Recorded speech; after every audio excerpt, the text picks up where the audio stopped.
हरिभक्त पारायण पवार मॅडम, पवार ताई, माऊली, आज जे समाज घडवण्याचं, समाजासाठी काहीतरी आपण काहीतरी केलं पाहिजे, त्याच्यातून समाज आपला कुठेतरी समाजामध्ये बदल होईल आणि यांच्या डोक्यात आध्यात्मिकची भावना एक निर्माण होईल असं जे कार्य आज ताई करू लागल्या.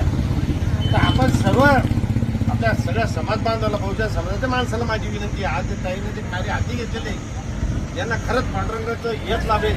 आणि मित्रांनो, तुम्हाला एकच सांगतो, आज ताईनं जे कार्य हाती घेतलं, पण ते कार्य करताना एक कधी बी ध्यानात ठेवा, माणसांना आज कुठेतरी आता समजा एखादा मी एका ठिकाणी असंच एका ठिकाणी तरी प्रवचन चालू होतं. प्रवचन चालू असताना तिथं तुमचे संत सुखोबार आहे यांचं प्रवचन चालू होतं. ते प्रवचन चालू असताना तिथं बरीच मंडळी बसलेली होती आणि नंतर जेव्हा शिवाजी महाराजांचे दूत आले तिथं, ते म्हटले शिवाजी महाराज तुम्हाला भेटायला येणार आहे.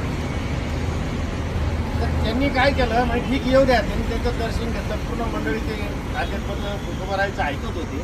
ऐकता ऐकता तर त्यांनी एकच सांगितलं, महाराज तुम्ही फक्त त्या माणसाचं नामस्मरण करत जा, पांडुरंगाचं नामस्मरण करत जा असं म्हटले. फक्त ते शिवाजी महाराजांचे सगळे बसले, सगळ्यांचं नामस्मरण सुटलं.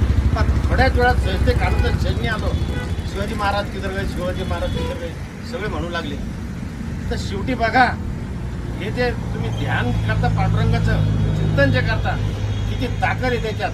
जेव्हा सैन्य आलं तर प्रत्येक माणसाला जोर आलं, त्यांना प्रत्येकाला शिवाजी महाराजच दिसला.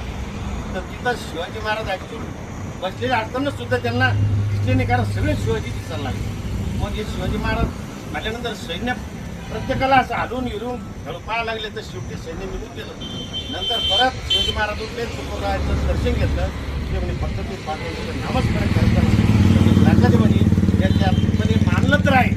तर आपण नुसतं कसं आहे, कार्य माणसाला कार्य करायला पाहिजे. मी तर कधी कधी ते असं बोलतो, आज मी मुद्दाम समाजातल्या लोकांना बोलतो, काही वाईट वाटत असेल, तुम्ही नुसते गण आणि माळी घालू नका, त्याची आचार विचार सुद्धा तुमच्या सोबत ठेवा. खरंच त्याच्यातच तुमची प्रगती होऊ शकते. मग आज संतांनी जे केलेले, आज एका ठिकाणी असं कीर्तनमध्ये काय मी ऐकलं, तरी त्यांनी काय सांगितलं, एका संतांनी सांगितलं, महाराजांनी, तुम्ही राजाच्या नादी लागू नका, राजा कधी तुम्हाला नौकर करून टाकेल सांगता येत नाही, पण संतांच्या मागे लावा. जर धावले तुम्ही तर संत कधी देवाची भेट घालील सांगता येत नाही. एवढं बोलून त्यांना शुभेच्छा देतो.